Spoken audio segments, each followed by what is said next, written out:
How to hide chat on Snapchat.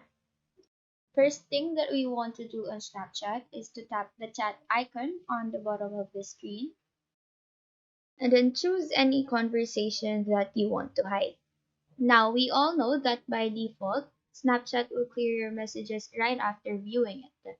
But if ever the Snapchat is set to clear your conversations after 24 hours, here's a way on how to hide it. You can see here that I sent messages to this person. Click the profile of that person, tap the three dots on the upper right corner of the screen, go to chat settings, and tap on clear chat feed. Don't worry, as this will not delete your conversation. The chat will just disappear from your feed, just like how archive feature works in other social media applications. Now, if you want to see the conversation again, just search the name of that person, and here you can clearly see the conversation again. That is how you hide chat on Snapchat. Do let us know if this video helped you out, and if you have any questions, feel free to drop them down below.